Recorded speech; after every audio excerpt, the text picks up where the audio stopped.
अस्सलाम वालेकुम। दुरूद शरीफ पढ़ लें।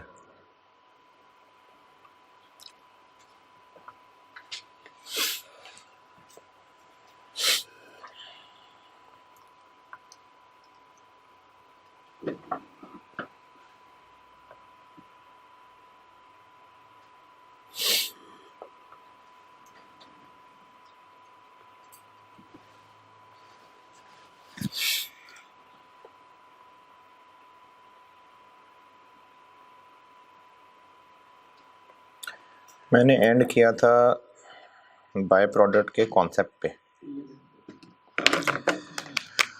बाय प्रोडक्ट का ट्रीटमेंट।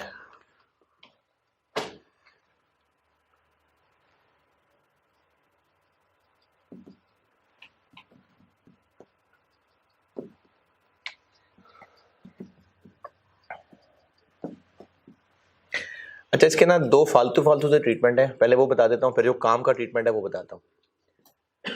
एक फालतू ट्रीटमेंट ये है कि ये जो बाय प्रोडक्ट बनाया है, चूंकि ये प्रोडक्ट है तो बिकेगा,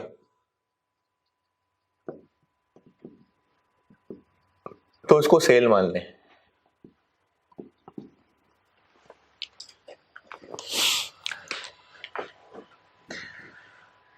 अच्छा, वो इन्वेंट्री वैल्यूएशन का ना एक सवाल कराया था मैंने ऑटम 21 का, और उसमें तो 4 प्रोडक्ट्स थे। उसमें एक एनआरवी की कैलकुलेशन करते हुए मैंने कहा था कि इसके 2 हल हो सकते हैं। मुझे ज़्यादा मुनासिब जो लग रहा है वो बता दिया था, और मैंने कहा था कि ये ऐसे भी हो सकता है। तो वो आईकैप का जो सोल्यूशन है तो वो उसी पे है जो मैंने कहा था ऐसे भी हो सकता है। तो मेरे हिसाब से दोनों ही ठीक हैं। अगर आप आईकैप वाले को ज़्यादा प्रेफर करना चाहें, आपकी मर्जी, वो प्रेफर कर लें। ये मैंने सॉल्व किया था, ऑटम 21 का क्वेश्चन नंबर आखिरी था। तो वो आप अपने जब भी कभी नोट्स रिवाइज करेंगे ना, तो उसमें मैंने सॉल्व एक तरीके से किया था, लेकिन आपको दूसरा भी बताया था कि ऐसे भी हो सकता है। वो रिटेल प्राइस रिवाइज हो रही थी, उसमें एक पॉइंट था कि वो रिटेल प्राइस का कुछ डिस्काउंट था। तो आई कैप का सोल्यूशन वो है जो मैंने कहा था कि ऐसे भी हो सकता है। तो दोनों बातें ठीक हैं। आपको अगर आई कैप का सोल्यूशन ठीक लगता है आप वो मान लें।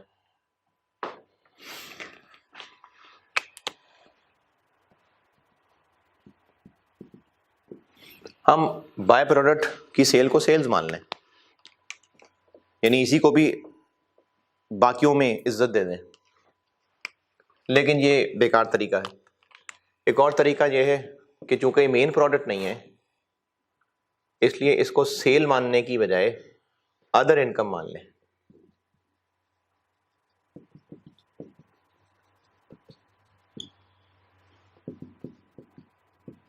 यानी ज्यादा इज्जत ना दें, अदर इनकम बना दें। एक ये तरीका है, लेकिन ये काम सिर्फ तब होंगे अगर सवाल में कहा है तो, वरना ये बेकार तरीके हैं। बाय डिफॉल्ट तरीका जो है वो ये है।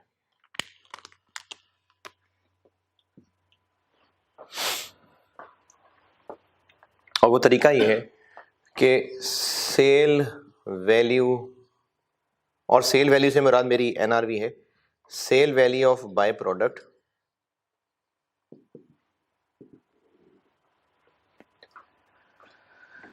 चूंकि प्रोडक्ट बनाना जो मकसद था वो मेन प्रोडक्ट्स बनाना मकसद था, ये तो बस ऐसे ही बन गया साथ।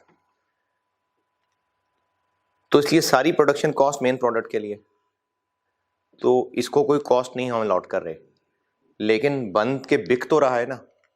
तो जब इसके हिस्से की आई हुई कॉस्ट भी हम मेन प्रोडक्ट को ही डाल रहे हैं, तो इससे जो कमाएंगे उसका क्या करें?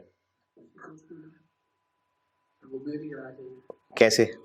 एड लेस लेस,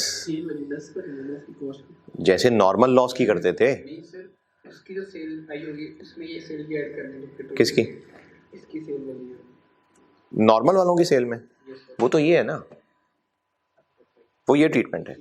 एक ट्रीटमेंट ये है कि इसकी सेल को प्रॉपर सेल्स माने, एक ट्रीटमेंट ये है कि इसकी सेल्स को ज्यादा लिफ्ट ना कराएं, अदर इनकम माने, और एक ट्रीटमेंट ये है कि इसकी सेल वैल्यू को आप समझें कि ये जैसे नॉर्मल लॉस का ट्रीटमेंट होता था कि कॉस्ट में से माइनस, तो उसको भी वैसे ही ट्रीट करें।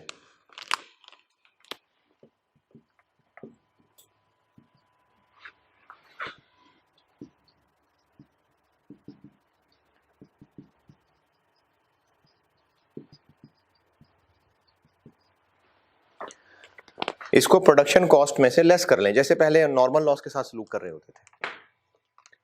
और इन तीनों तरीकों में से बाय डिफॉल्ट यही है।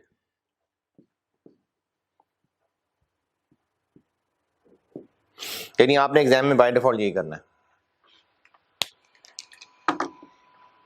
सर आप कहते हैं ये एनआरवी इसको कह सकते हैं, सेल वैल्यू मतलब एनआरवी, यानी कॉस्ट टू सेल अगर है तो सर सेल हो गई तो सर फिर हम एनआरवी की बात कर रहे हैं, वो तो था ना फ्यूचर में। नहीं, हम ये सारी कैलकुलेशंस, ये जो पर यूनिट कॉस्ट की कैलकुलेशन है मेन प्रोडक्ट जॉइंट प्रोडक्ट्स की, वो कब कर रहे होते हैं? जब प्रोसेस से जस्ट बाहर निकलते हैं, ताकि हम उनकी कॉस्ट निकाल सकें, वर्क इन प्रोसेस। उसके बाद वो फिनिश गुड्स में जाएगा, फिर बिकेगा तो जितने का बिकेगा और कॉस्ट टू सेल होगी, ये वो है।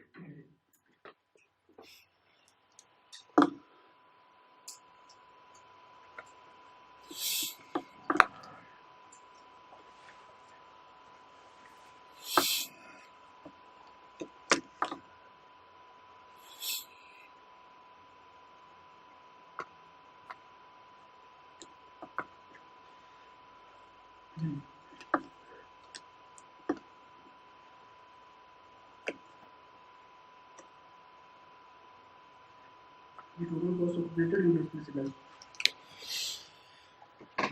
हाँ जी, जैसे पहले करते हैं, मटेरियल में से लेस कर देंगे। अच्छा, अब समझने और याद रखने के लिए आप ऐसे कह सकते हैं कि जैसे हम नॉर्मल लॉस की ट्रीटमेंट करते थे ना, वैसे ही करेंगे। ये नॉर्मल लॉस नहीं है, लेकिन इसकी ट्रीटमेंट उसी तरह से ही चलेगी जैसे वो हम गाड़ी में बैठे सफर कर रहे हैं और ये कह रहे हैं वो जिस रास्ते से ट्रक गुजरा था ना, हमने भी उस रास्ते से गुजरना है, तो हम ट्रक हो गए क्या? नहीं, जिस रास्ते से ट्रक गुजरा था हमने भी वो फॉलो करना है। तो सिर्फ याद रखने के लिए बाय प्रोडक्ट की ट्रीटमेंट वैसे ही है जैसे नॉर्मल लॉस की ट्रीटमेंट कर रहे थे। इट डजंट मीन कि ये नॉर्मल लॉस है, ट्रीटमेंट दोनों की मिलती जुलती होगी और बाय डिफॉल्ट यही है। और ये बात वैसे तो काफ़ी है कि इसकी ट्रीटमेंट वैसी सी है जैसे नॉर्मल लॉस की है, लेकिन इस काफ़ी को मैं आप पे छोड़ता नहीं, लिख देता हूँ। मैं इसी को और एक्सप्लेन कर रहा हूँ, इसी के आगे चल रहा हूँ। तीसरे के नीचे ही लिख रहा हूं, इधर ही लिखा मैंने। ये क्वांटिटी स्केड्यूल से शुरू करते हैं जी। क्वांटिटी स्केड्यूल में क्या क्या करते होते हैं? नॉर्मल लॉस के साथ क्या करते थे? लेस होता है, तो ये भी, इसके यूनिट्स भी हम क्वांटिटी स्केड्यूल में लेस करेंगे।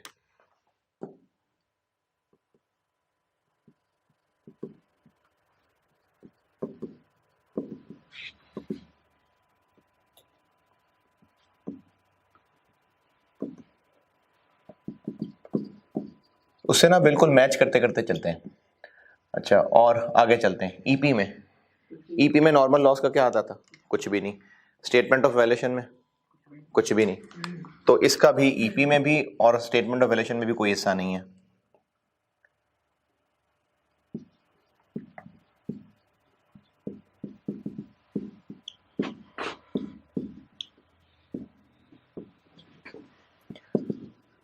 इक्विवेलेंट प्रोडक्शन का भी हिस्सा नहीं है और स्टेटमेंट ऑफ एवैल्यूएशन का भी हिस्सा नहीं है।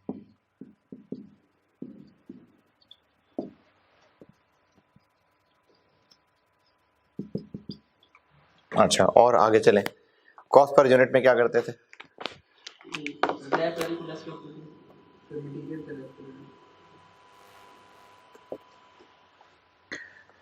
मटेरियल में से लेस कर देते थे ना, तो यहाँ पे भी ऐसे ही करेंगे कि इसकी जो सेल वैल्यू है, एनआरवी, बल्कि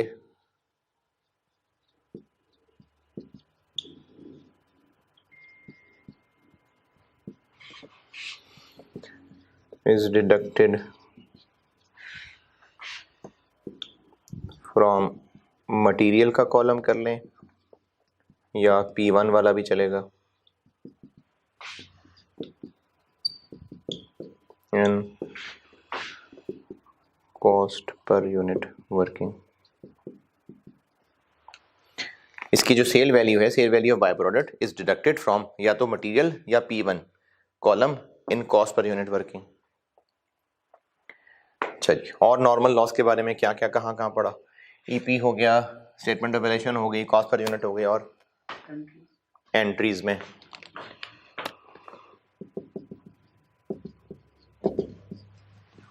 नॉर्मल लॉस की क्या एंट्री होती थी?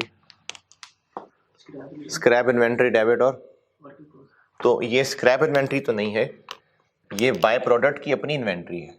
तो अगर ये बस बिकने की हालत में है तो इसकी अपनी इन्वेंट्री होगी, ये वहां चला जाएगा। और अगर अभी बिकने की हालत में नहीं है, इसने फर्दर प्रोसेस होना है तो फिर अपने एक और किसी नेक्स्ट वर्क इन प्रोसेस में चला जाएगा,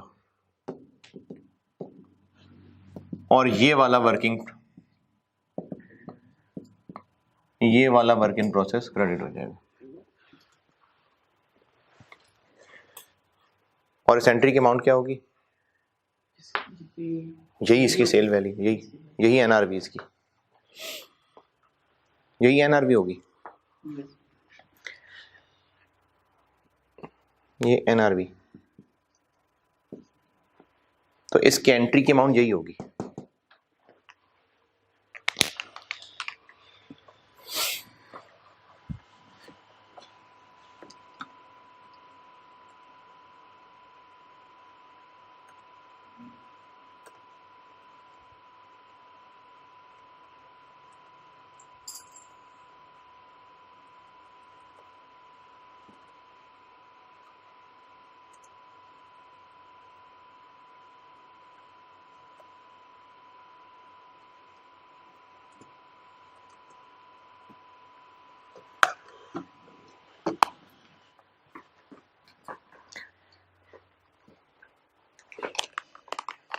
और टी अकाउंट में भी यही वाले होगा। और टी अकाउंट में भी ऐसे ही, जो प्रोसेस अकाउंट होगा उसमें जैसे नॉर्मल लॉस इधर आता था, ये भी ऐसे ही बाय प्रोडक्ट आ जाएगा। यूनिट्स में इसके यूनिट्स आ जाएंगे, और रुपीस में आगे इसकी यही एनआरवी आ जाएगी।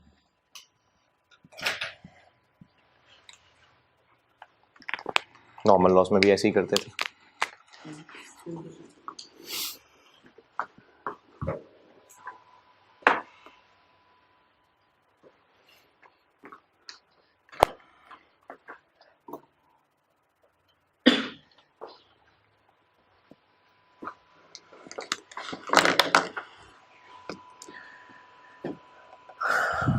चलें, इसके लिए पहले एक छोटा सा सवाल लिख लें, फिर एग्जाम क्वेश्चन करते हैं।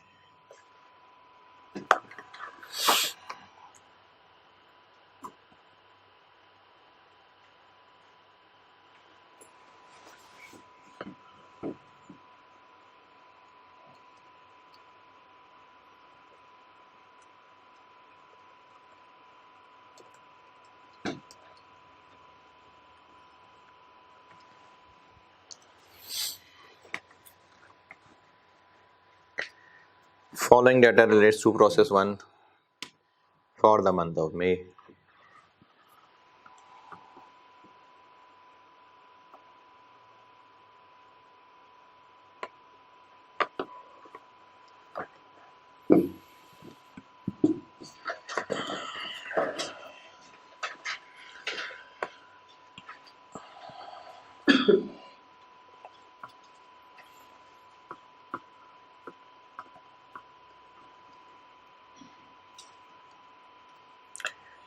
Opening work in process,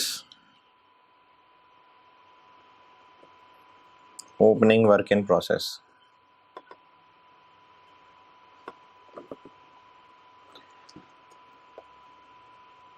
4,000 units, 4,000 units,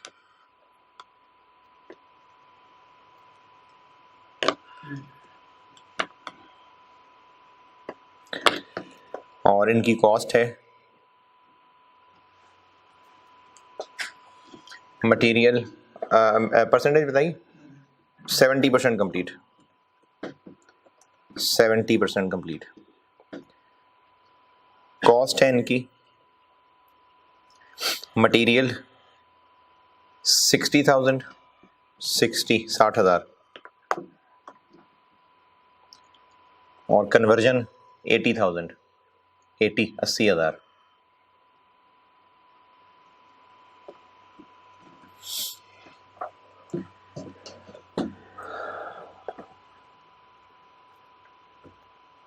current period data लिखें। Direct material cost, direct material cost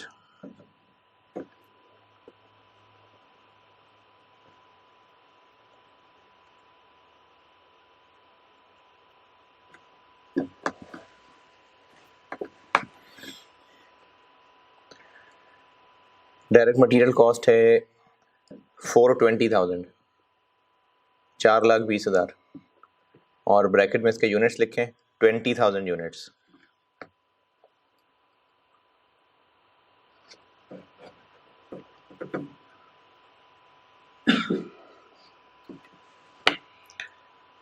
conversion cost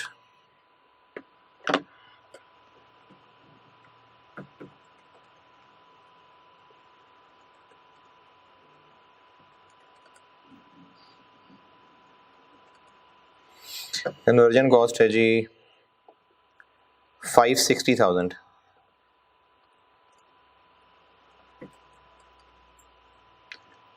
560।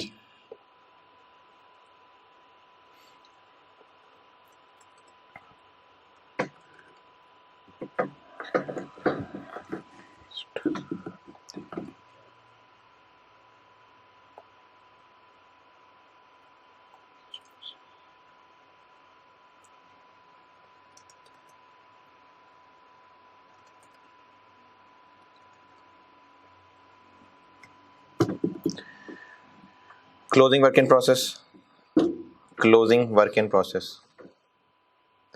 2500 units,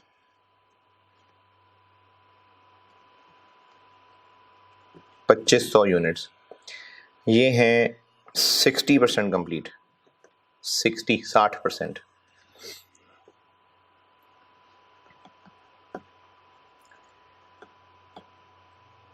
stage of inspection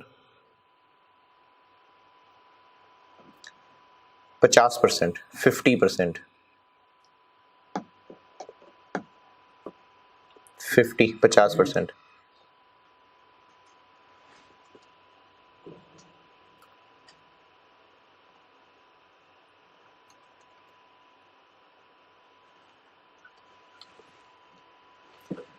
normal loss 5% of inspected units, 5% of inspected units.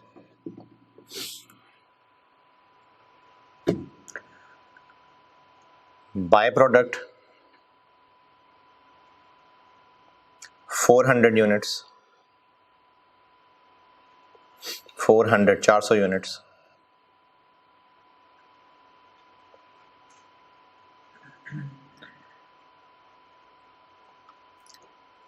Main product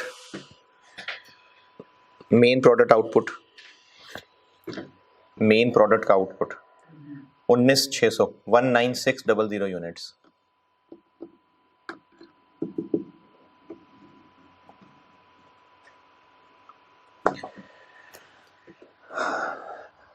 weighted average method है, weighted average method cost of main product बता दें, यानी जो main product complete हुआ है ना, कितने units 19,600, इनकी कॉस्ट बता दें। वो जब हम कॉस्ट ऑफ कंप्लीटेड यूनिट्स निकालते होते हैं वो बता दें। इस सारी गाइडेंस के बाद ये आप कर रहे हैं सवाल, करें।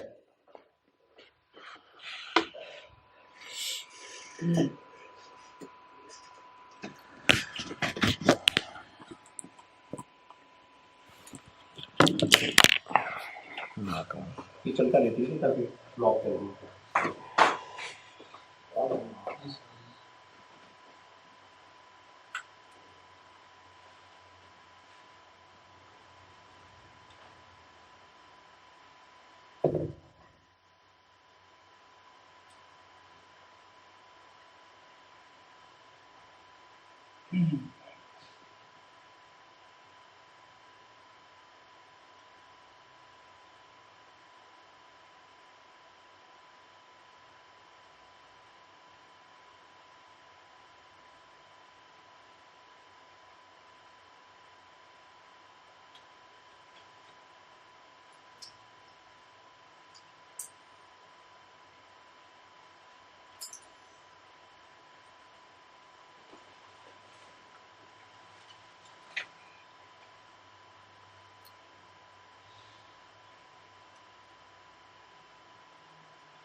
और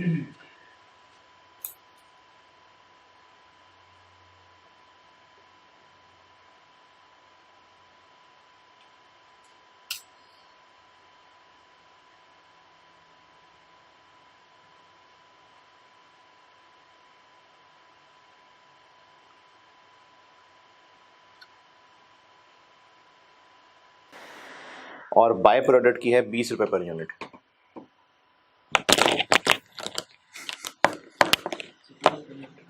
है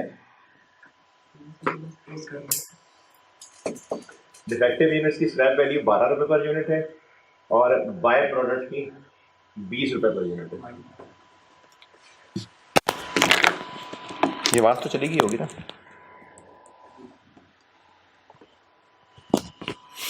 डिफेक्टिव यूनिट्स 12 रुपए पर यूनिट और बाय प्रोडक्ट 20 रुपए per unit.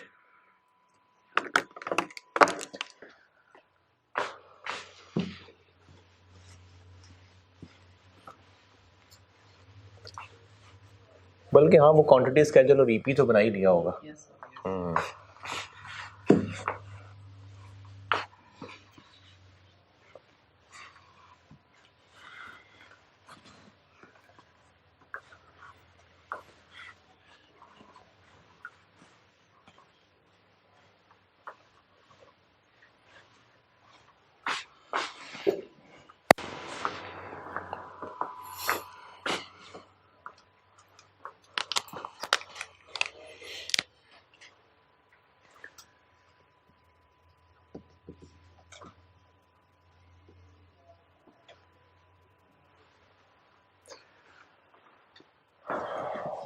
Opening work in process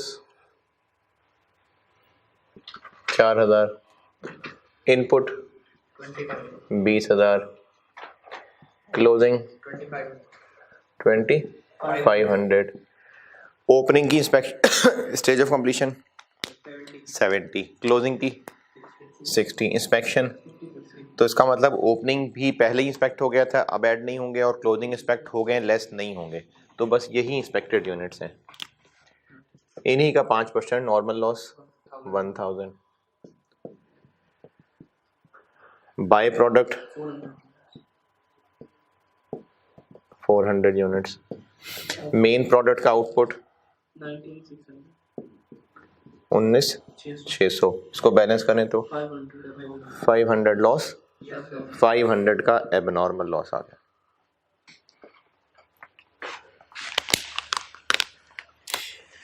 equivalent production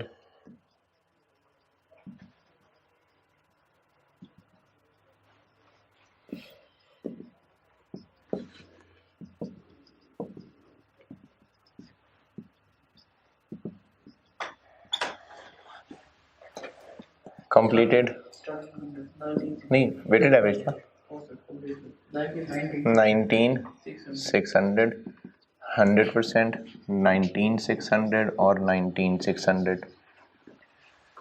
closing work in process 2500।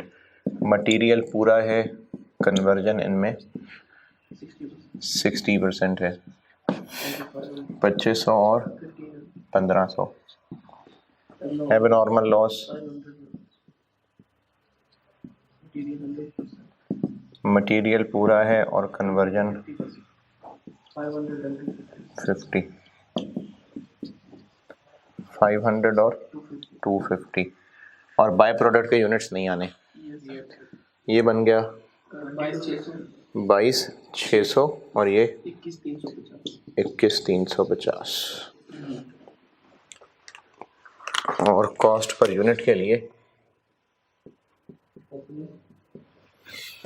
Weighted average है, इसलिए ओपनिंग की कॉस्ट भी आएगी 60 और 80। करंट पीरियड कॉस्ट 420 और 560। नॉर्मल लॉस की रिकवरी माइनस कर लेते हैं, कितनी 12,000, और बाय प्रोडक्ट भी माइनस कर लेते हैं, कितना 8,000। 1000 इंटू 12 और 400 इंटू 20, 640 460 460 डिनोमिनेटर के यूनिट्स हैं 22,600 और 21,350। कॉस्ट पर यूनिट बन गई 20.35 29.98।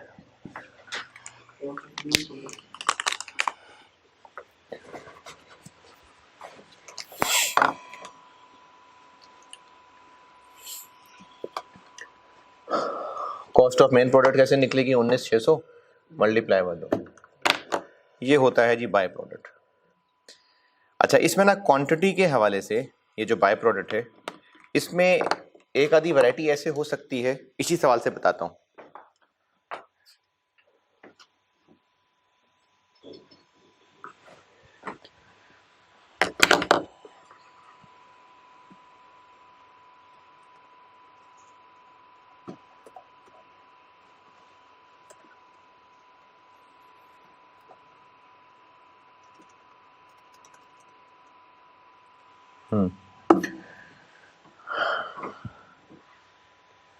इसी सवाल का डाटा एक और शक्ल से लिखवाता हूँ, सिर्फ यूनिट्स लिखवा रहा हूँ। एक और सवाल लिखें जो कि मैं इसी सवाल की एक थोड़ी सी डिफरेंट शक्ल लिखवा रहा हूँ, सिर्फ यूनिट्स बताऊंगा, बाकी सब सेम है। हाँ, उसी का रेफरेंस देके मैं सिर्फ यूनिट्स के लिए ना एक और शक्ल लिखवा रहा हूँ कि ये ऐसे भी हो सकता था। सिर्फ यूनिट्स की बात कर रहा हूँ। ओपनिंग वर्क इन प्रोसेस 3,000 नहीं 4,000।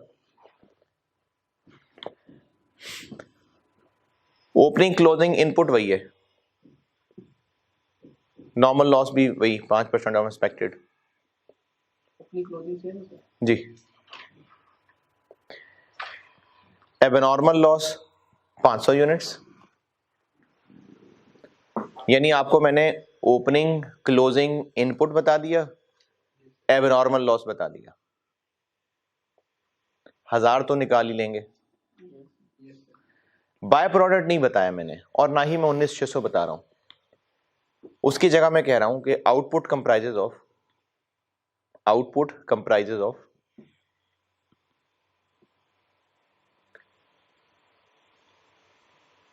2% बाय प्रोडक्ट और 98% मेन प्रोडक्ट।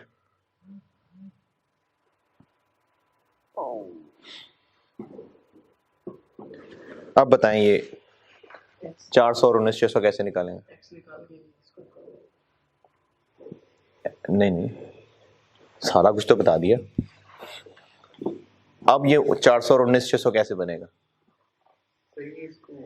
तो बाय प्रोडक्ट है उसको आउटपुट की परसेंटेज बना देंगे मेन प्रोडक्ट। ये तो मैं इसको प्रेजेंट ऐसे कर रहा हूं ना, वरना अगर सिर्फ अल्फाज पे गौर, और ये भी मैं प्रेजेंट इसलिए कर रहा हूं ताकि ये देख के आपने ये लिखना होता है, वरना अगर टेक्निकली देखें तो बाय प्रोडक्ट भी तो आउटपुट ही है,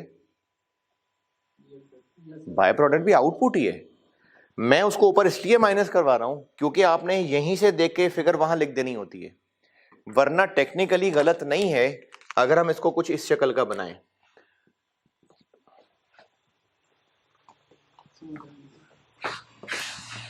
opening 4,000, input 20,000, closing 2,500, normal loss 1,000, abnormal loss 500।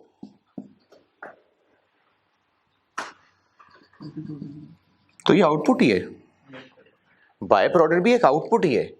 अब ये जो 20,000 है ये कंप्राइजेज ऑफ 2% बाय प्रोडक्ट 400 और 98% मेन प्रोडक्ट। तो ये इस तरह से भी डाटा दिया हो सकता था।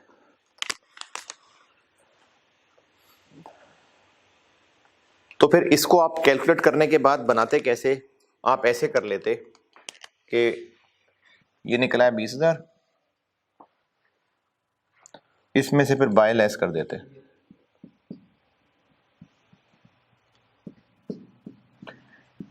इसको फिर आप आउटपुट लेते। ताकि ये वाली गलती जो मैं सोचता हूँ कि स्टूडेंट करेगा कि यहाँ पर आउटपुट लेते हैं तो यहाँ पर कहीं 20,000 ना लग जाए, इसलिए यहाँ 19,600 नजर आएगा, तो फिर आप इस गलती से बचेंगे। तो अगर तो बाय प्रोडक्ट के यूनिट्स बता ही दिए फिर तो ऐसे ही कर लें जैसे किया, लेकिन अगर वो डाटा है जो अभी बताया मैंने तो पहले तो आपको 20 ही निकालना पड़ेगा, उस 20 में से फिर बाय प्रोडक्ट माइनस करके बाकी को फिर आउटपुट कहें।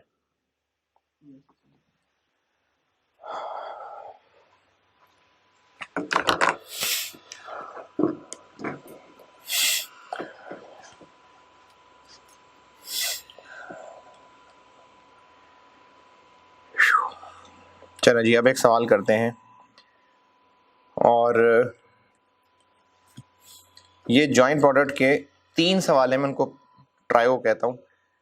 ये थोड़े से ज़रा गहरे सवाल हैं, इनमें से एक कराऊंगा, बाकी 2 एक एक करके होमवर्क दूंगा।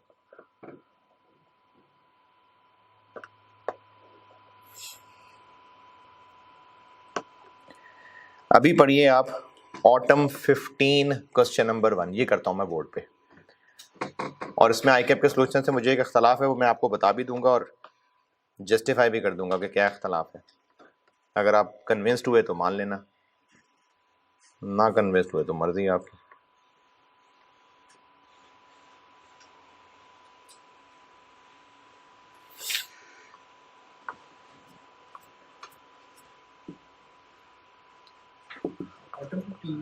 जी, ऑटम 2015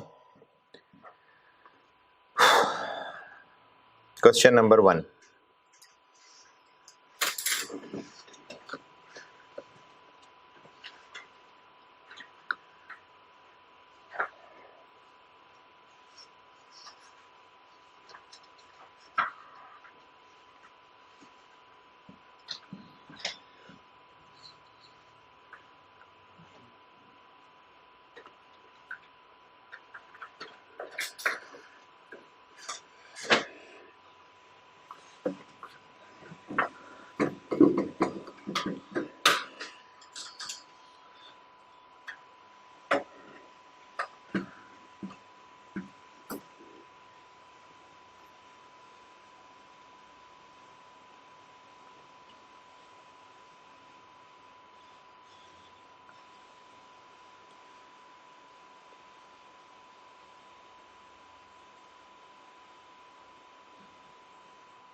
पेपर में एडिशन 3 मिनट होते हैं, क्या हुआ? मतलब पेपर में एडिशनल रीडिंग टाइम होता है। हम्म।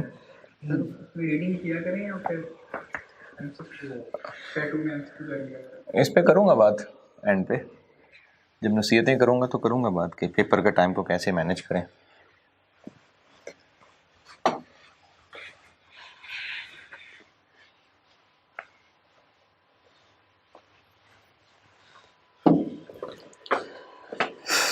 हाँ जी, पढ़ लें तो मैं। चलें पहले तो उसकी कहानी समझें। एक बिजनेस के दो डिपार्टमेंट्स हैं, एक प्रोडक्शन डिपार्टमेंट है, P1 कह लेते हैं चलो इसको, और एक रिफाइनिंग डिपार्टमेंट है, इसको मैं P2 कह लेता हूं। ये जो पहला डिपार्टमेंट है, इससे जो आउटपुट होता है, एक होता है सिग्मा, एक होता है बीटा और एक होता है जी। ये बाय प्रोडक्ट है। जो सिग्मा है ये भी सेल हो जाता है, ये हो जाता है 300 रुपए का। जो बाय प्रोडक्ट है ये भी सेल हो जाता है, ये सेल होता है 40 का।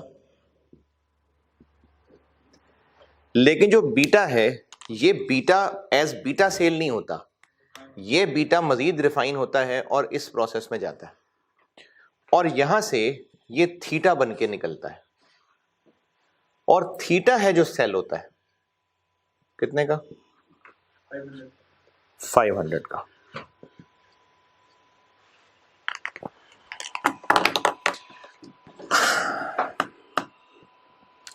Oceanic Chemicals manufactures two joint products, sigma and beta, in a single process at production department. Incidental to production of these products, यानी इनके साथ मौका मिलता है तो it produces a byproduct known as Z. तो प्रोडक्शन डिपार्टमेंट से तीन चीजें बन रही हैं। Sigma and Z are sold upon completion of processing in production department, whereas beta goes to refining department where it is converted into theta. और last paragraph, sigma इतने का, थीटा इतने का और जी इतने का बिकते हैं। ये पहला और आखिरी पैराग्राफ समझाया मैंने। सवाल बनाने वाले की मेहरबानी, opening closing work in process नहीं दी है उसने, चलो ठीक है, मेहरबानी नहीं दी है, opening closing work in process नहीं है। जॉइंट कॉस्ट को बांटना कैसे है ये उसने बता दिया, एनआरबी की बेस पे बांटना है, ये भी उनकी मेहरबानी। ना बताते तो भी हम ऐसे ही बांटते क्योंकि सेल्स का डेटा है। और ये भी उसने बता दिया दूसरा पैराग्राफ के proceeds from sale of by product are treated as reduction in joint cost, ये भी उसने बता दिया। ना भी बताता तो ऐसे ही करते। लॉसेस कहे हुए हैं 5%, और आगे टेबल में फिर सारा डेटा दिया हुआ है। इसमें सिर्फ एक गलती तो नहीं है, शायद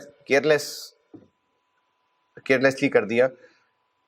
ये जो मटेरियल इनपुट है ना, ये है ₹50 पर केजी, जबकि क्वांटिटी सारी लीटर्स में है। तो केजी लीटर एक ही बात है, केजी लीटर एक ही बात है। जो मटेरियल अगर किलो में भी लेट से आता होगा तो प्रोसेस में आके पानी बन जाता होगा, वो लीटर ही हो जाता होगा। तो केजी लीटर एक ही बात है।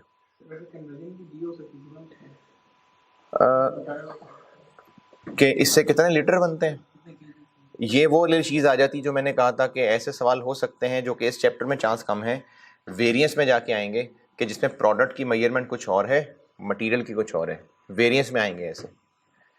लेकिन अगर प्रोसेस में आ भी जाए तो हम क्वांटिटी स्केड्यूल किसके हिसाब से बना रहे होंगे? प्रोडक्ट के हिसाब से ना, जो प्रोडक्ट की क्वांटिटी।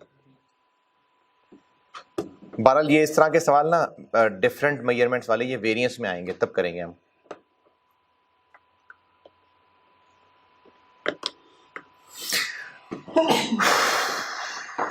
सवाल के समझने में कोई डाटा रह गया हो। अब सवाल की रिक्वायरमेंट क्या है? सवाल की रिक्वायरमेंट है कि सिग्मा और थीटा इन दोनों की कॉस्ट पर यूनिट निकालनी है। मैंने परसों वाली क्लास में एक होमवर्क दिया था जो फिर कल डिस्कस किया था, जिसमें ए और बी बताए थे 10, 500, 7,000 खुद लिखवाया था। उसमें ए जो है वो फौरन बिकता था, जबकि बी जो है वो फर्दर प्रोसेस होता था 60 रुपये। तो मैंने फिर ये कहा था कि इसमें मुश्किल ये हो सकती है कि 60 रुपये ना दिए हों, खुद निकालने पड़े। और उसमें भी मैंने आपसे ए और बी की पर यूनिट कॉस्ट पूछी थी। अब इस सवाल में ए और बी की पर यूनिट कॉस्ट नहीं पूछी, सिग्मा और इसकी पूछी है। तो उसकी कॉस्ट में ये खर्चे भी शामिल करने होंगे। इस सवाल में जो मुश्किल पोर्शन है वो मुश्किल पोर्शन ये है कि इसकी कॉस्ट निकालने के लिए भी, और इसका इनपुट क्या होगा, बीटा।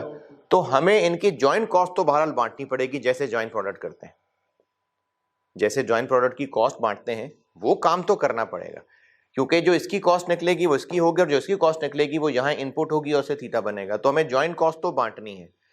उस जॉइंट कॉस्ट को बांटने के लिए एक मुश्किल आएगी जो मैं वर्किंग बताता हूं तो बताता हूं।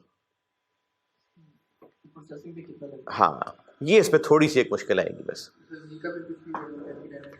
जी जैसे करते हैं वैसे ही करते हैं, जैसे अभी सिखाया बाय प्रोडक्ट है। तो चूंकि सिग्मा की कॉस्ट पूछी है तो हमें प्रोसेस 1 की कैलकुलेशंस करनी है, और थीटा की भी कॉस्ट पूछी है तो प्रोसेस 2 की भी कैलकुलेशंस करनी है। ये भी मैंने खुद से एक सवाल बना के कराया था, जिसमें पहले मैंने प्रोसेस 1 पूरा सॉल्व कराया था, फिर उसी के आउटपुट को लेके प्रोसेस 2 सारा सॉल्व करवाया था। तो उसी पैटर्न पे हम पहले प्रोसेस 1, ये बात दोबारा सुने, हमें दोनों प्रोसेस क्यों करने पड़ेंगे, क्योंकि इसकी कॉस्ट निकालने के लिए यही वाला डाटा इस्तेमाल होगा, और इसकी कॉस्ट निकालनी है तो प्रोसेस 2 का भी सवाल सॉल्व करना पड़ेगा। तो इसको पहले प्रोसेस 1 के हिसाब से सॉल्व करता हूं, फिर मैं प्रोसेस 2 के हिसाब से सॉल्व करता हूं, तभी जाके दोनों की कॉस्ट निकलेंगी। ये हो गई सवाल की प्लानिंग। जब ये कॉस्ट हमारे पास आएगी तो बेटा को एलोकेट कर देंगे रिफाइनिंग निकालने के। जी जी। अब वो जो इसकी कॉस्ट निकली होगी, हम जब इसकी कॉस्ट निकालेंगे तो ज़ाहिर है इसकी भी साथ ही निकलेगी। अब इसकी जो कॉस्ट निकली होगी वो फिर हम प्रोसेस 2 में लेके आएंगे, और फिर ये प्रोसेस 2 का सवाल बन जाएगा। मुश्किल इसमें कहाँ आएगी वो मैं सॉल्व करते हुए बताता हूँ, और जो आईकेप से इख्तलाफ है वो भी मैं आपको बताता हूँ। सवाल की समझ आई? चलें आप इसको सॉल्व करते हैं। पहले मैं प्रोसेस 1 सॉल्व करने लगा हूँ सारा। पहले हम बात करते हैं प्रोडक्शन प्रोसेस की। ये मैं कर रहा हूँ जी क्वेश्चन 1 ऑटम 15। पहले प्रोडक्शन प्रोसेस सॉल्व कर रहा हूँ। पर यूनिट कॉस्ट तक पहुंचना है, ठीक है। अपने पूरे प्रोसीजर से चलते हैं। क्या कराऊं सबसे पहले? Quantity schedule.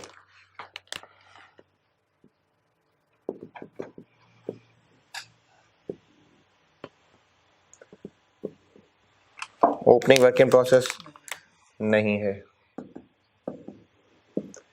इनपुट, इनपुट आपको निकालना पड़ेगा, क्योंकि 3 मिलियन रुपए दिए हुए हैं और 50 रुपए का एक है, तो आप डिवाइड करेंगे तो क्वांटिटी निकलेगी 60,000। 3 मिलियन कॉस्ट दी हुई है, उसको आप डिवाइड करेंगे 50 से तो 60,000 आएगा। क्लोजिंग वर्क इन प्रोसेस नहीं है, तो जब ओपनिंग क्लोजिंग ही नहीं है तो फिर यही इंस्पेक्टेड यूनिट्स है, और नॉर्मल लॉस इन्हीं का फिर कितने परसेंट है? 5%, 3,000। और बाय प्रोडक्ट भी है, कितने हैं? 5845। अब नॉर्मल हो सकता है, जगह छोड़ देते हैं। आउटपुट, आउटपुट 2 हैं, यानी मेन प्रोडक्ट 2 हैं। एक है 34,800 और एक है 16,055। 50,855। तो इसको बैलेंस करें तो या तो नॉर्मल गेन निकलेगा या लॉस निकलेगा।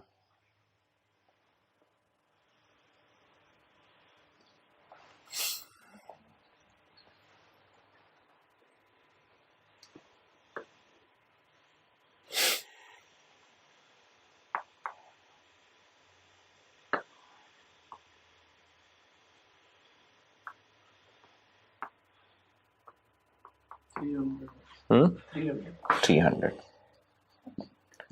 ये हो गया इसका क्वांटिटी स्केड्यूल। अब आगे। अच्छा, मैं ना ईपी बनाना इसमें बिल्कुल अवॉइड कर सकता हूँ, टाइम बचा सकता हूँ, और जो लोग इसको कॉन्सेप्चुअली समझ पा रहे हों वो भी बेशक बचा लें, लेकिन चूंकि आसानी रहेगी फॉर्मेट फॉलो करने में इसलिए फॉर्मेट फॉलो कर देता हूँ। अदरवाइज हम इसको ईपी वगैरह टाइम बचा सकते थे। क्यों बचा सकते थे? Opening closing work in process है नहीं। इंस्पेक्शन स्टेज क्या है? नहीं बताई। तो एबनॉर्मल लॉस बाय डिफॉल्ट कितने % कंप्लीट है? 100%। तो जब परसेंटेज ऑफ कंप्लीशन ही नहीं लगनी तो फिर ईपी क्या करना है? बिल्कुल शुरू में जो वैरायटी 2 कराई थी उसके मुताबिक भी ये सवाल सॉल्व हो सकता है। जरूरत लाजमी है मटेरियल कन्वर्जन अलग अलग तोड़ने की? नहीं। तो आप ऐसा कर सकते हैं कि जो शुरू में एक फार्मूला सीखा था आप डायरेक्टली वो कर सकते हैं, ना बनाएं ईपी बेशक, लेकिन सब लोग इसको चूंकि नहीं मेंटेन कर पाएंगे तो मैं बना देता हूं।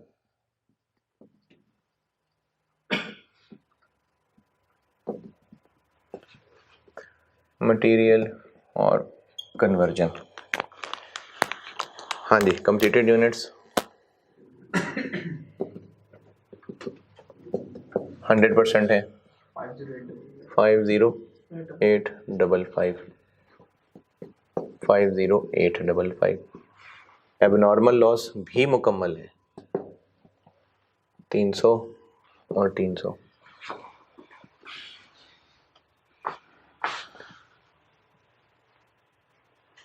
Five one 155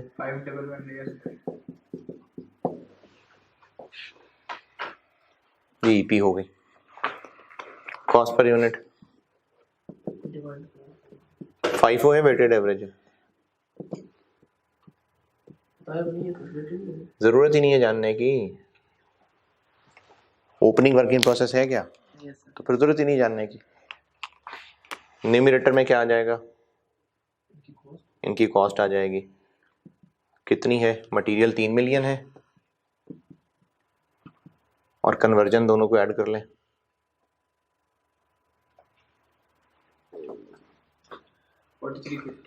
4350। नॉर्मल लॉस की रिकवरी वैल्यू नहीं है।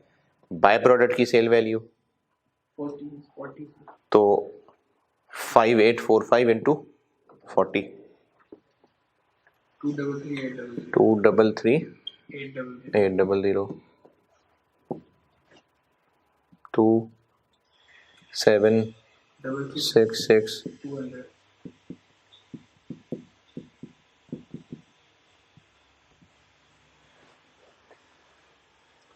जी ऊपर यूनिट्स लिखे हैं कॉस्ट। जी बिल्कुल हो सकता है, वो तो मैं एम ही बस आदतन लिख देता हूँ। यहाँ यूनिट्स आप ना लिखें, ये ए है, ये बी है, या ए और बी भी ना लिखें। आप कहिए total cost divided by units, बहुत है। 54.07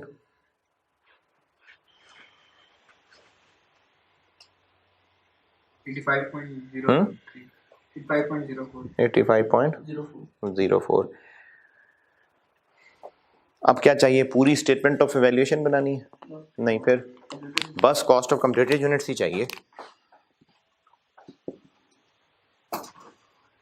हमें वही 9.5 लाख चाहिए जिसको बांटना है।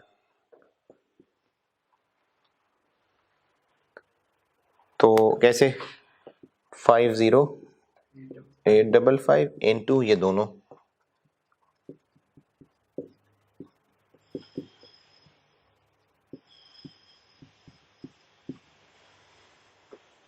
7074439। यहां तक कोई मुश्किल? अभी हमने प्रोसेस 1 की सिग्मा और बीटा, थीटा नहीं बीटा, इन दोनों की joint cost of completed units निकाल ली। अब हमें इनकी एनआरवी निकालनी है ताकि इसको बांट सकें।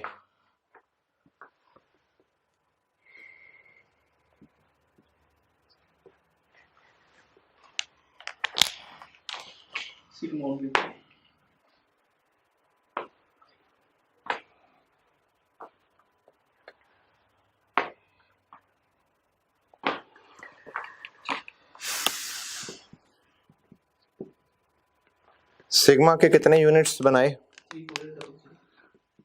3 4 34800।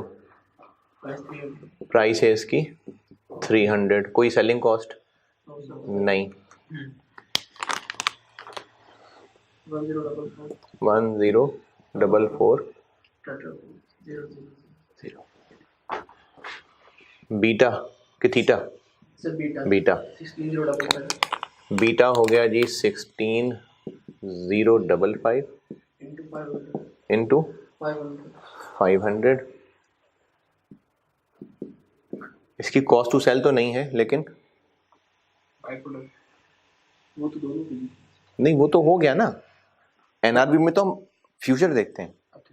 देखें, ये जो होना था वो हो गया। एनआरबी निकालने के लिए क्या माइनस करना है? या तो कॉस्ट टू सेल या फिर वो जो रिफाइनिंग कॉस्ट आनी है, वो भी जो फर्दर आनी है, वो कितनी है नहीं पता। तो ये सवाल हमारा यहां पर रुक गया।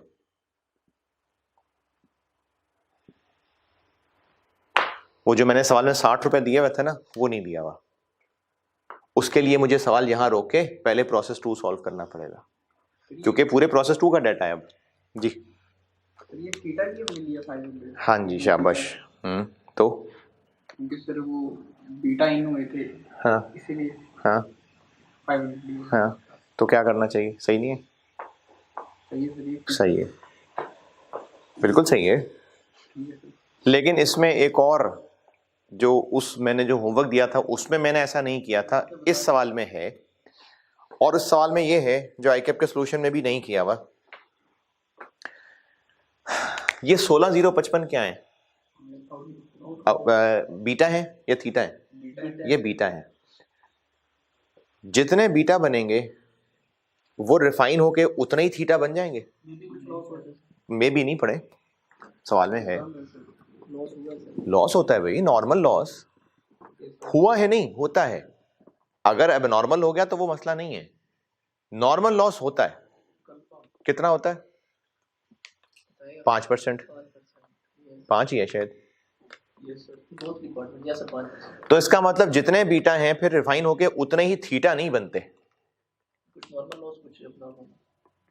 अब नॉर्मल तो चलो अगर इग्नोर भी कर दें, तो जितने बीटा हैं उतने थीटा नहीं बनते। एक बीटा, या चलें एक नहीं, अगर 1000 बीटा हम बनाएं तो उससे कितने थीटे निकाल लेंगे? 950। तो इसका मतलब 1 beta is not equal to 1 theta. तो 500 रुपए क्या है? ये तो थीटा की सेल प्राइस है। तो हम इसको अगर इससे मल्टीप्लाई कर दें तो इसका मतलब ये होगा कि ये टोटल 16055 जो है ये हर एक 500 रुपए का हमें सेल दे देगा। लेकिन नहीं होगा ऐसा। क्या, बल्कि इसको मैं शायद थोड़ा मुश्किल बोल रहा हूं, क्या हम इतने ही थीटा बेच पाएंगे? नहीं। ये चीज आईकैप के सॉल्यूशन में इग्नोर्ड है। उन्होंने कहा जी बेच पाएंगे, उन्होंने इसी को मल्टीप्लाई कर दिया आगे। नहीं, ये कॉन्सेप्चुअली इंतहाई गलत है।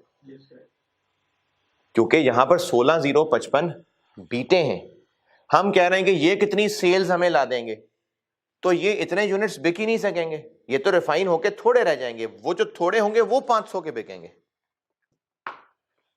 तो एक थीटा या चलो 16055 बीटा से कितने थीटे बन जाएंगे? इन इतने।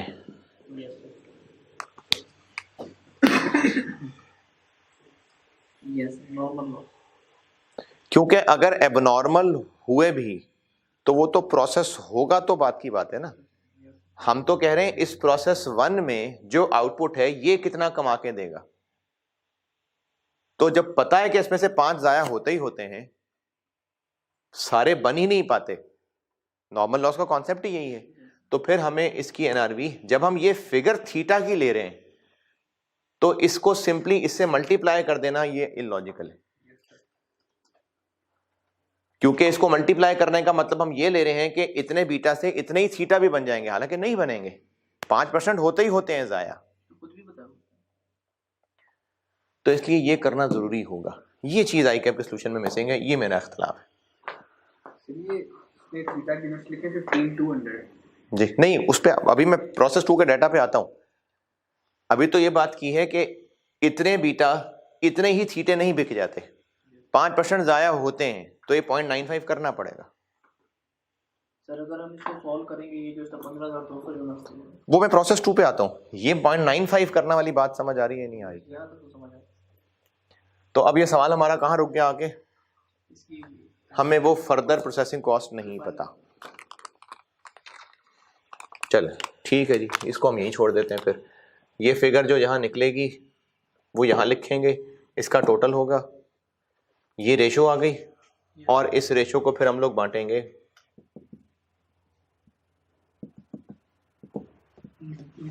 सिग्मा में और बीटा में।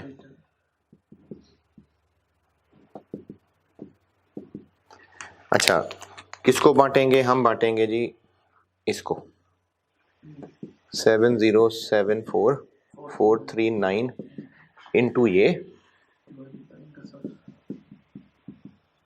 डिवाइडेड बाई ये। नहीं पता, छोड़ दिया। बीटा के हिस्से में आएगा 7074439 इंटू ये डिवाइडेड बाई ये, दोनों ही नहीं पता। अब ये जो अमाउंट निकलेगी ये इस 7074 का वो टुकड़ा होगा जो सिग्मा, और वो टुकड़ा होगा जो बीटा। ये जॉइंट कॉस्ट एलोकेट हो जाएगी। अच्छा, अब ये जो कॉस्ट होगी, ये सवाल की रिक्वायरमेंट क्या है? कॉस्ट पर लीटर निकालना। तो सिग्मा की पर लीटर कैसे निकालें? पिछले 2 दिनों से यही कर रहे हैं। लीटर से डिवाइड कर दें। इसको डिवाइड कर देंगे 34,800 से। ठीक है, सिग्मा हो गया। सिग्मा की हमने इस 70-74 के 2 टुकड़े कर रहे हैं ना, सिग्मा का जो हिस्सा आएगा उसको 34,800 से डिवाइड करेंगे तो सिग्मा की पर लीटर कॉस्ट आ जाएगी। रिक्वायरमेंट का एक हिस्सा हो गया। इसको क्या करेंगे? ये होगी कॉस्ट ऑफ यूनिट्स ट्रांसफर्ड इन अगले प्रोसेस के लिए। तो जो यहां निकलेगा वो फिर प्रोसेस 2 में आएगा। तो अब प्रोसेस 1 को मैंने यहीं रोक दिया, अब प्रोसेस 2 पे चलते हैं।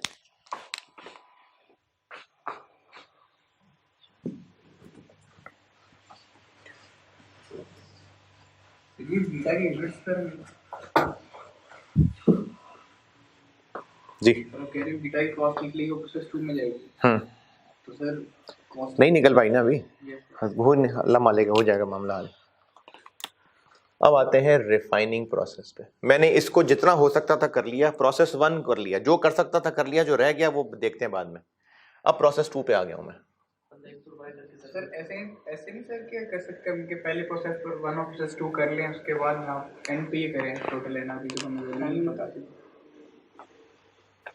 मैंने तो सिर्फ ये किया है कि प्रोसेस 1 में जो कर सकते थे वो पूरा फॉलो कर लिया ताकि एक फ्लो में चलते रहें। अब जो फिगर्स नहीं निकल सकी उनकी जगह छोड़ दी। अब मैं प्रोसेस 2 पे आया हूं ताकि फोकस होकर प्रोसेस 2 करें, फिर देखते हैं कोई ना कोई हिंट मिलेगा इनके लिए। क्या कर लें जी इसमें? सबसे पहले क्वांटिटी स्केड्यूल।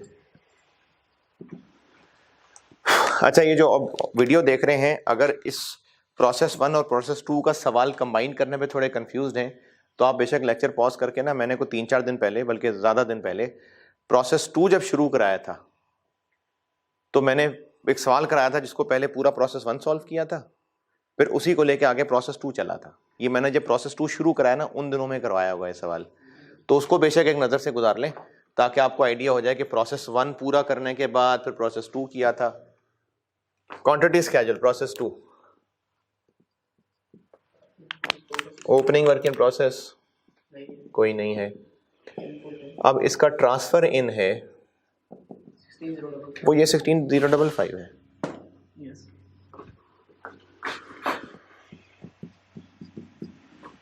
क्लोजिंग कोई नहीं है। नॉर्मल लॉस 5% है।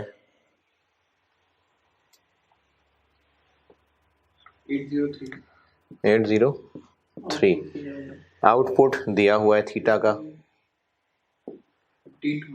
15,200। बैलेंस करेंगे तो एबनॉर्मल लॉस आ जाएगा।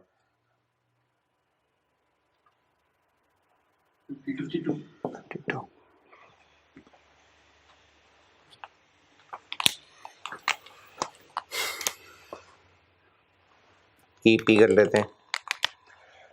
इसमें भी चूंकि ये नहीं है ना ओपनिंग क्लोजिंग और ये भी 100% कंप्लीट है, तो इसलिए ईपी अवॉइड हो सकती है। आप वैरायटी 2 की तरह सॉल्व कर सकते हैं इसको, लेकिन जो इतने दिन से कर रहे हैं उसी पे चल लेते हैं।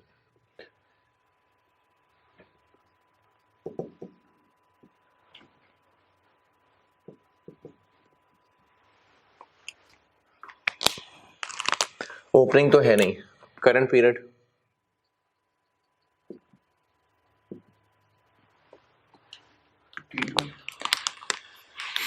ये जो यहां निकलेगी ना, इसने जाना है यहां।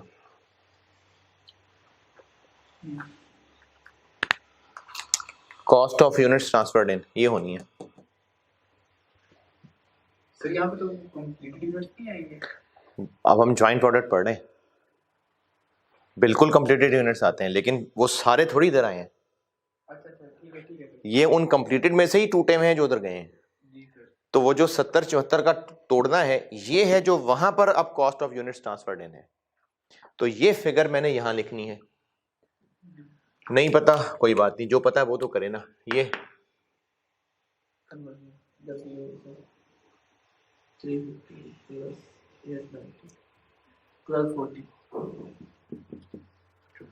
नॉर्मल लॉस की रिकवरी। आपने ऊपर एक भी लिखी है और नीचे अरे आप अच्छा वो ना जज्बाती हो गया यार जरा। ईपी वही ईपी कर रहे हैं हम। P1 conversion completed. 15 ये दोनों में पूरे 15 200 15 200। अब नॉर्मल लॉस ये भी पूरा 200 नहीं 52 15 252 15 252। अब निकालते हैं कॉस्ट पर यूनिट।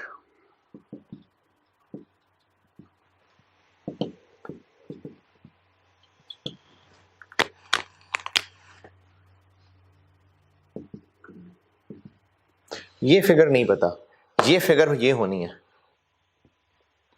ये पता है 1240 और नॉर्मल लॉस की रिकवरी कोई नहीं है, बस यही न्यूमरेटर है।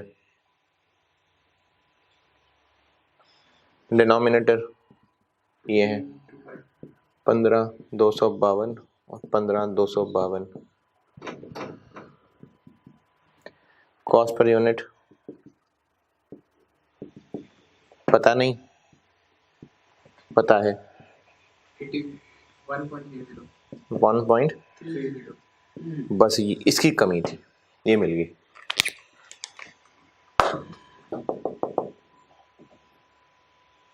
अब वो जो जगह छूटी थी वो पूरी हो जाएगी।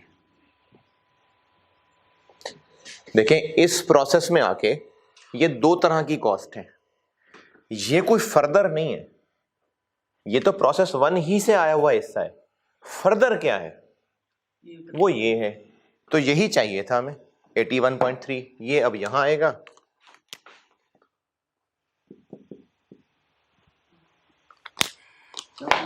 अच्छा बेशक अब ये एबनॉर्मल भी हुए हैं, लेकिन ये तो एबनॉर्मल हो गए ना।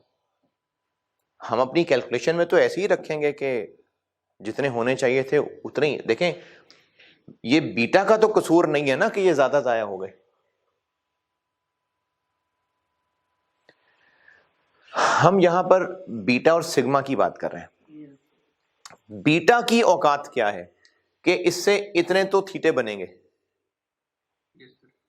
अब अगर ज्यादा लॉस हो गया तो बीटा का कसूर है नहीं, तो बीटा की हैसियत तो यह है कि इतने लीटर से इतने थीटा बन जाते हैं।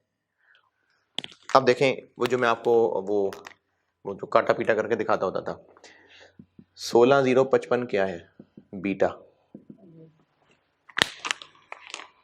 0.95 क्या है थीटा पर बीटा। कैसे? एक बीटा होंगे। एक बीटा से 0.95 थीटा बनेगा। Yes, sir. रुपीज 500 और 81.3 क्या है रुपीज पर यूनिट? किसका? थीटा का। थीटा का। 500 रुपए का क्या बिकेगा? थीटा बिकेगा। ये पर यूनिट किसकी निकल रही है? प्रोसेस 2 में थीटा की निकल रही है। तो इसका आंसर ₹418.7 पर थीटा है। देखें ये जो 81.3 निकला है ये पर यूनिट किसका है? किसका पर यूनिट? थीटा का ना। तो ये रुपीस पर थीटा है। 16,055 क्या है? ये बीटा है। तो ये नहीं करेंगे तो वो गलत हो जाएगा टेक्निकली। नहीं नहीं कोई इख्तलाफ है? इख्तलाफ है या समझ नहीं आई? समझ आ रही है सर, लेकिन थोड़ा अजीब लग रहा है। अजीब लग रहा है कि अच्छा क्या करूं तो अजीब नहीं लगेगा। इतना गहराई में सर कैसे जाके हम सोचेंगे? सवाल है यार, सवाल है। मैंने लॉजिकल, मैंने को बहुत ज्यादा गहरी बात तो नहीं बताई। कैसे? और ये मैंने एक किताब में ये मुझे किताब नहीं पता, लेकिन मैं ये क्वेश्चन मेरी नज़र से गुजरा हुआ है इस तरह का कि जिसमें इससे रिफाइन होके पूरे पूरे नहीं बनते, कुछ ज़ाया होते हैं। तो यही लॉजिकल तरीका है। मैं 16,055 इंटू वो नहीं कर सकता, क्योंकि ये सारा काम करने का कॉन्सेप्ट क्या है कि ये हमें कितने कमा के देगा। तो ये ज़ाया होगा, थीटा बनेगा, फिर कमा के देगा। तो इसलिए 0.95 करना जरूरी है। वैसे तो कॉस्ट एलोकेट कर रहे हैं तो फिर आपने क्या नॉर्मल लॉस जो हो गया वो बीटा की वजह से नहीं हो रही, उसमें बीटा की गलती नहीं कोई। बीटा की हैसियत तो ये है कि वो 0.95 तो बनाता ही है थीटे। लेकिन सर जब एंड में हम कॉस्ट निकाल रहे हैं तो सर तब तो हमें नॉर्मल लॉस को काउंट कर करना नहीं, लेकिन हम एबनॉर्मल लॉस ज्यादा जाया हो जाने का इफेक्ट कॉस्ट पे तो नहीं आने देते ना। यही तो वजह होती है कि एबनॉर्मल लॉस के यूनिट्स लिख रहे होते हैं, अपना वजन खुद उठाते हैं और खुद जाते हैं P&L में। अगर आपने ये भी माइनस कर दिया इसमें से कि जी ये भी जाया हो गया, तो उसका इफेक्ट आप ले आए पर यूनिट कॉस्ट पे। अब ये फिगर चाहिए थी, अब ये सारा भर जाएगा।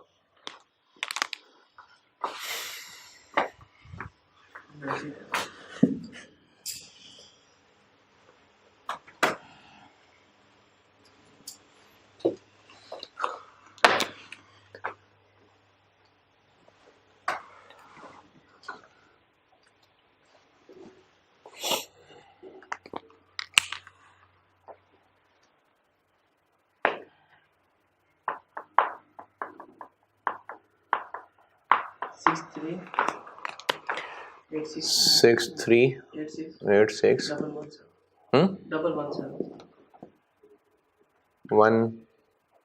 17 नहीं 16 826 16826 117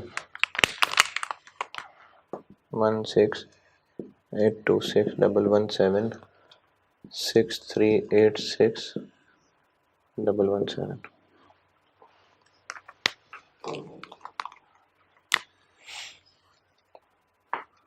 4389 4389 435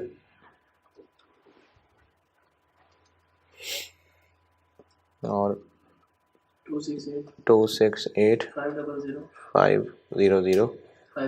4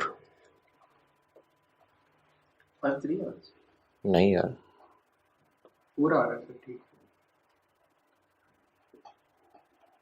ये 435 और 4 तो 439 बनेगा। ये फिगर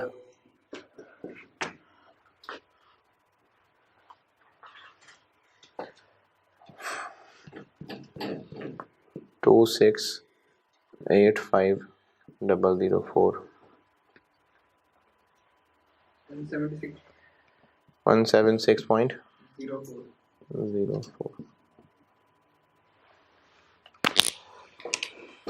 ओए होए यार, अब बड़े स्लो हो ना, ये पूरा बोर्ड फिराओ।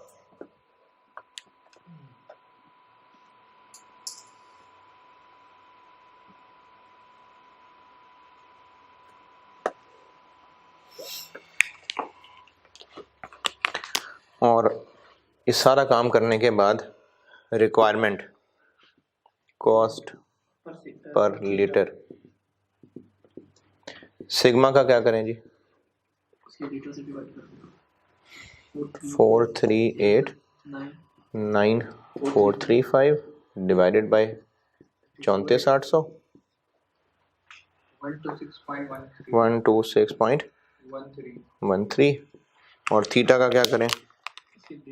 डिवाइड क्या करना है, यही तो है, इनको सम कर दें। 176.04 प्लस 81.3,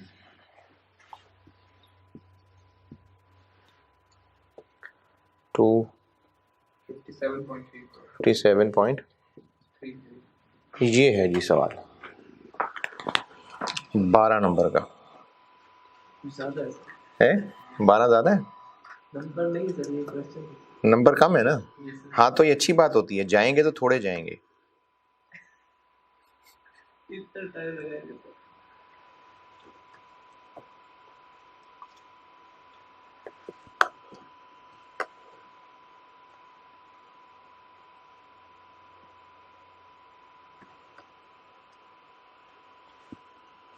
ठीक है, उसका ज़्यादा लेंथ होता है और पेपर दोनों ही बहुत लेंथी है, FR2 भी बहुत लेंथी पेपर है और कॉस्ट भी बहुत लेंथी पेपर है, ये दोनों ही बहुत लेंथी पेपर है। आपका होमवर्क यही है कि आपने यही सवाल करना है? हाँ अच्छा, ये तो हो गया आज का होमवर्क। संडे का होमवर्क ये है क्योंकि मंडे को होमवर्क नहीं दूंगा ना, फिर वो फिर आप सुबह तक आएंगे तो होमवर्क नहीं किया होगा। तो पहले यही सवाल दोबारा कर रहे हैं आप, और फिर जो होमवर्क है वो इसका थोड़ा सा एडवांस वर्जन है, लेकिन आप उससे पहले ये दोबारा करेंगे। और वो थोड़ा सा एडवांस वर्जन है ऑटम 17 क्वेश्चन 1।